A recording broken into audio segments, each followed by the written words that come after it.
সরাসরি বিধাননগর আদালত চত্বরে, তার কারণ কণ্ঠস্বরের নমুনা দিতে কিছুক্ষণ আগেই অভিষেক বন্দ্যোপাধ্যায়, তৃণমূল সাংসদ অভিষেক বন্দ্যোপাধ্যায় কিছুক্ষণ আগেই বিধাননগর আদালতে, এবং অত্যন্ত জরুরি তদন্তের ক্ষেত্রে এই কণ্ঠস্বরের নমুনা ভয়েস স্যাম্পল টেস্ট,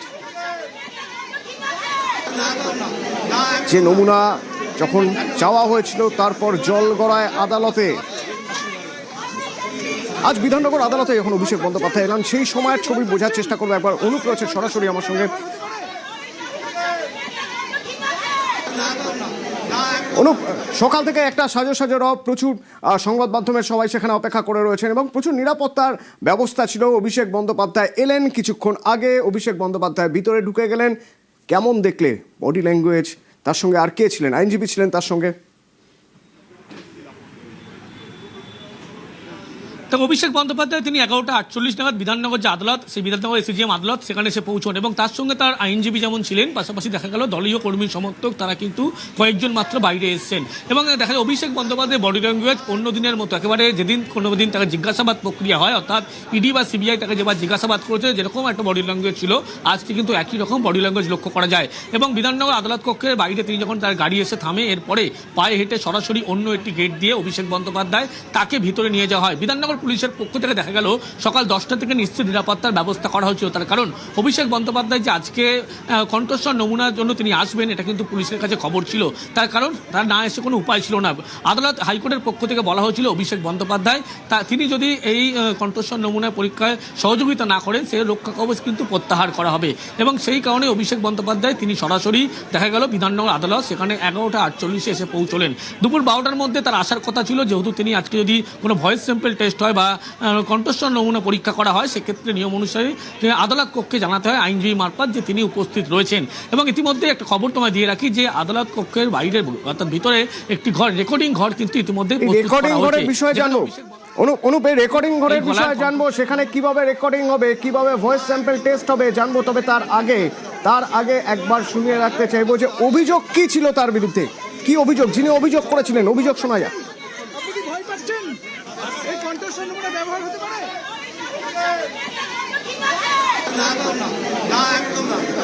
আশা করি উনি আসবেন, কারণ দুবার আসেননি, তো আজকে উনি আসবেন। যত যাই হোক, উনি এমপি হন বা যেই হন, আদালতের কাছে সবাই সমান। তো আদালতের নির্দেশ ওনার পালন করাটা কর্তব্য, আমাদেরও যেমন কর্তব্য।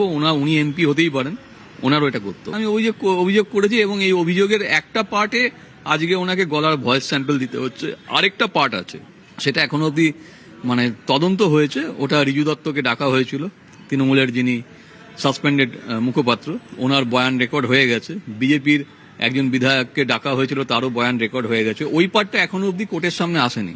আমরা আজকে শুধুমাত্র ওনার ভয়েস স্যাম্পলটার জন্যই আমাদের আজকে টার্গেট। যদি উনি আসেন ভালো, না আসলে কোর্ট আছেন, মহামান্য কোর্ট যা বলার বলবেন। না, তিনি এসেছেন 11টা বেজে ঠিক 48 তিনি এসেছেন। 49 তিনি ঢুকে পড়েছেন আদালত চত্বরে। তো তাকে ভয়েস টেস্ট দিতে হবে, কণ্ঠস্বরের নমুনা দিতে হবে। কেন? তার বিরুদ্ধে যে অভিযোগ ছিল, সেই অভিযোগ কি ছিল? অভিযোগ ছিল তার একটি বক্তব্য ঘিরে বা তার একটি ভাষণ ঘিরে। সেই ভাষণ কি বলেছিলেন সেখানে শুনুন। যারা বাংলাকে বঞ্চিত করেছেন, আমাদের লাইনে দাঁড় করিয়েছেন আর আমাদের বাংলাদেশি বলে দাগিয়ে দিয়েছেন, 4 তারিখে রবীন্দ্রসঙ্গীতের সাথে হালকা করে একটু ডিজেও বাজবে। রবীন্দ্রসঙ্গীত তো প্রতিবার বাজে, তার সাথে হালকা করে একটু ডিজে বাজবে এবার। যারা বেশি লম্পজম্প করছেন, আমাদের সৌজন্যতা, আমাদের দুর্বলতা নয়। আমাদের যদি ভেবে রাখেন যা ইচ্ছা তাই করবো আর তৃণমূল চুপ থাকবে, বাংলার মানুষ চুপ থাকবে, জবাবটা এমন ভাবে দিতে হবে, কড়ায় গন্ডায়। ভোটের আগে 12ই এপ্রিল 2026 এই মন্তব্য, সেই মন্তব্য তার কিনা আইনি দিক থেকে সবকিছু তথ্য প্রমাণ নমুনা সবকিছু একসঙ্গে আদালতের হাতে তুলে দেওয়ার জন্য এবার তার ভয়েস স্যাম্পল টেস্ট, যার জন্য তিনি আদালতে পৌঁছে গিয়েছেন। সেখানে রয়েছেন অনুপ, এই যে ভিতরের রেকর্ডিং রুমের কথা বলছিলে তুমি, আমি এই রেকর্ডিং রুমের কথা একটু জানতে চাইবো যে তার ভয়েস স্যাম্পল টেস্ট কিভাবে হয়। তো অভিষেক বন্দ্যোপাধ্যায় 11:48 তিনি এসে পৌঁছলেও দুপুর 12টার মধ্যে যেহেতু তাকে আসতে বলা হয়েছিল, আদালত কক্ষে প্রথমে তার আইনজীবী মারফত যেমন জানাতে হবে তিনি উপস্থিত রয়েছে এবং ভয়েস স্যাম্পল টেস্ট দেওয়ার জন্য তিনি প্রস্তুত রয়েছেন। এই প্রোটোকল যেমন নিয়ম আইন অনুসারে মানতে হয়, এবং অন্যদিকে দেখা যাবে আদালত কক্ষের ভিতরে একটি আলাদা ঘর ইতিমধ্যেই প্রস্তুত করা হয়েছে, যেখানে কোনো রকম আওয়াজ বা শব্দ হবে না, একদম বন্ধ একটি ঘর, যেখানে ম্যাজিস্ট্রেট উপস্থিত থাকবেন, এফএসএল আধিকারিক, ফরেন্সিক আধিকারিক তারা উপস্থিত থাকবেন, এবং সিআইডির যারা অফিসিয়াল তদন্তকারী আধিকারিক তিনি উপস্থিত থাকবেন। এবং অভিষেক বন্দ্যোপাধ্যায়কে সেখানেই কিন্তু তার রেকর্ডিং করা হবে, অর্থাৎ 100 শব্দের একটি স্ক্রিপ্ট বলতে হবে। অর্থাৎ যে মন্তব্য যেমন তিনি করেছিলেন যে 4 তারিখের দুপুরের পরে রবীন্দ্রসঙ্গীতের মাঝে হালকা করে ডিজে বাজানো হবে, যা উস্কানিমূলক মন্তব্য এমনটা বলা হয়েছিল। কিন্তু এই মন্তব্য তিনি যেমন স্বীকার করেছিলেন যে তারই কণ্ঠস্বর, তাই জন্য তিনি নমুনা দিতে চান না। কিন্তু তদন্তকারী আধিকারিকদের পক্ষ থেকে এই সমস্ত কিছু, তার যে বক্তব্য একদিকে যেমন, অন্যদিকে এই যে তার কণ্ঠস্বর নমুনা, যেটা কিন্তু গুরুত্বপূর্ণ, যেগুলো আদালতে পেশ করা হবে, ঠিক তেমনই আদালত কক্ষের ভিতরে একইভাবে একটি রেকর্ডিং রুম রাখা হয়েছে, যেখানে অভিষেক বন্দ্যোপাধ্যায় ঠিক দুপুর 1:30টার পরে অর্থাৎ 2টো নাগাদ সেখানে পৌঁছবেন। এই বদ্ধ যে ঘর, সেখানে কিন্তু অভিষেক বন্দ্যোপাধ্যায় তিনি উপস্থিত থাকবেন। 100 শব্দের একটি স্ক্রিপ্ট বলতে হবে, যেটা রেকর্ডিং করা হবে। পরবর্তী ক্ষেত্রে এফএসএল এর পক্ষ থেকে সেটা ল্যাবে পাঠানো হবে, এবং অভিষেক বন্দ্যোপাধ্যায়ের যে মন্তব্য, যে উস্কানিমূলক মন্তব্য ছিল রবীন্দ্রসঙ্গীতের মাঝে হালকা করে ডিজে বাজানো হবে, সেই সমস্ত মন্তব্য যেমন তার ছিল কিনা এই কণ্ঠস্বরের নমুনা কিন্তু ল্যাবে পরীক্ষা করা হবে। তার পরবর্তী ক্ষেত্রে সেই এফএসএল এর পক্ষ থেকে রিপোর্ট দেওয়া হবে। কিন্তু ইতিমধ্যে বিধাননগর যে এসিএম আদালত চত্বর, সেই ভিতরে এদের একটি ঘর রাখা হয়েছে, যে বদ্ধ ঘর, যেখানে তদন্তকারী সিআইডি যারা আধিকারিক, ঘর, একটি সাউন্ড প্রুফ ঘর, যে ঘরে রেকর্ড করা হবে উন্নত মানের অডিও রেকর্ডিং এর মাধ্যমে,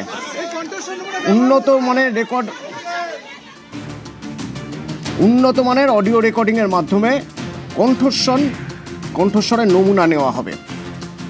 এবং ফরেনসিক পরীক্ষার জন্য এক্ষেত্রে 100 শব্দ রেকর্ড করা হয়, কমপক্ষে 100 শব্দ রেকর্ড করা হয়, এবং যাতে ধারাবাহিকতা বজায় থাকে তার জন্য একই শব্দ ফের রেকর্ড করা হয়।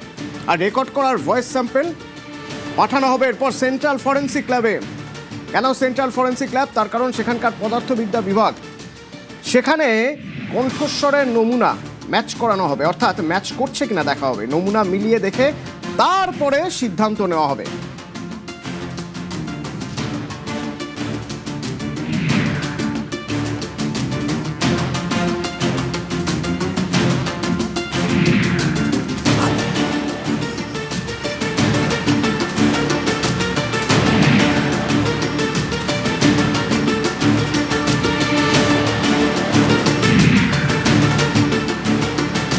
যারা বাংলাকে বঞ্চিত করেছেন, আমাদের লাইনে দাঁড় করিয়েছেন, আর আমাদের বাংলাদেশি বলে দাগিয়ে দিয়েছেন, 4 তারিখে রবীন্দ্রসঙ্গীতের সাথে হালকা করে একটু ডিজেও বাজবে।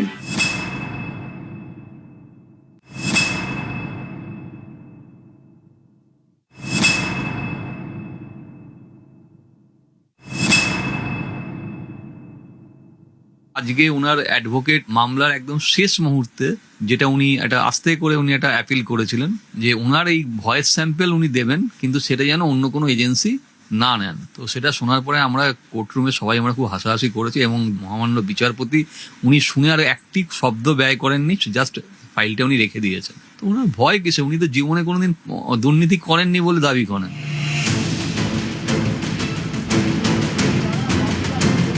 ডিজে মামলায় হাইকোর্টের তীব্র ভৎসনা, রেহাই মিলল না, কণ্ঠস্বরের নমুনা দিতেই হবে তৃণমূল সাংসদ অভিষেক বন্দ্যোপাধ্যায়কে। 15 জুলাই বেলা 12টার মধ্যে গলার স্বরের নমুনা দিতে হবে তৃণমূল সাংসদকে, নির্দেশ বিচারপতি সৌগত ভট্টাচার্য। ডিজে মামলায় অভিষেককে কণ্ঠস্বরের নমুনা দিতে নির্দেশ দেয় আদালত। এই নির্দেশকে চ্যালেঞ্জ করে কলকাতা হাইকোর্টে মামলা করেন অভিষেক বন্দ্যোপাধ্যায়।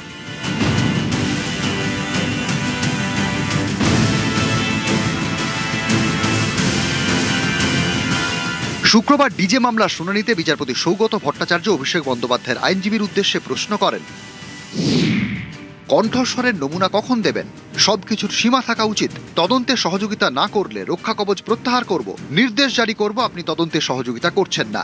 পুলিশের নোটিশে সাড়া দিয়ে তদন্তে সহযোগিতা করুন, না হলে মামলা খারিজ করে জরিমানা করব, নির্দেশ প্রত্যাহার করব। হ্যাঁ কি না উত্তর দিন। 21শে মে রক্ষা কবচের যে নির্দেশ দিয়েছিলাম তা প্রত্যাহার করব, সেটা না চাইলে কণ্ঠস্বরের নমুনা দিয়ে আসুন। তখন অভিষেকের আইনজীবী সওয়াল করেন, দয়া করে আমাকে 2 মিনিট বলতে দিন, তারপরে আদালত নির্দেশ দিক। আমার মক্কেল স্বীকার করেছেন, সেটি তাঁর কণ্ঠস্বর।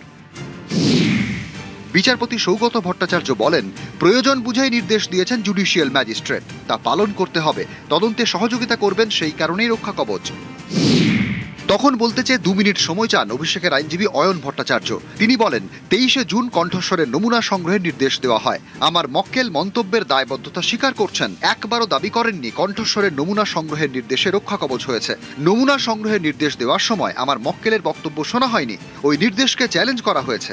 আমার মক্কেল তদন্তে সহযোগিতা করবেন, শনিবার বিকেল 3টের মধ্যে কণ্ঠস্বরের নমুনা দিতে যাবেন। এরপরে অভিষেকের আইনজীবীর আর্জি,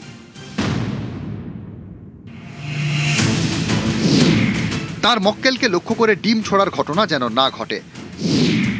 তখন বিচারপতি সৌগত ভট্টাচার্য বলেন, ডিম ছোড়ার ঘটনা বন্ধ হওয়া উচিত। রাজ্যের উদ্দেশ্যে বিচারপতি বলেন, জনতাকে নিয়ন্ত্রণ করা উচিত যাতে ডিম ছোড়ার মতো ঘটনা না ঘটে। অভিষেকের আইনজীবীর উদ্দেশ্যে বিচারপতি বলেন, আদালত একটি নির্দেশ জারি করেছে, রক্ষা কবচ পেয়েছেন। অন্যদিকে একই বিষয়ে ম্যাজিস্ট্রেটের নির্দেশকে চ্যালেঞ্জ করে নতুন মামলা, এটা কি ধরনের আচরণ? নির্দেশে স্পষ্ট বলা ছিল তদন্তে সহযোগিতা করতে হবে। তদন্তকারী সংস্থা যদি কণ্ঠস্বরের নমুনা সংগ্রহ করতে চায়, সেটাও নির্দেশের মধ্যেই পড়ে। সবশেষে অভিষেকের আইনজীবী আবেদন করেন, তার মক্কেলের কণ্ঠস্বরের নমুনা যেন অন্য এজেন্সির হাতে না যায়। যদিও এই আবেদনের প্রেক্ষিতে কোনো মন্তব্য করেননি বিচারপতি সৌগত ভট্টাচার্য। শেষ পর্যন্ত মামলা প্রত্যাহার করে নেন অভিষেক বন্দ্যোপাধ্যায়ের আইনজীবী।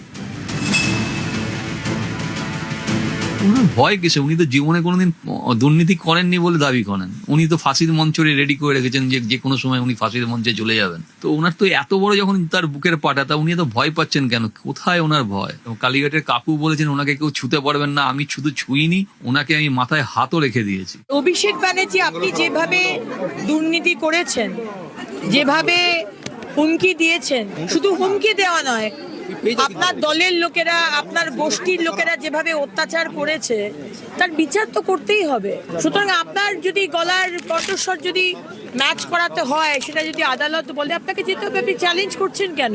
কিসের ভয় পাচ্ছেন? আপনাকে আদালতের সামনে যেতে হবে, বাংলার মানুষকে উত্তর দিতে হবে।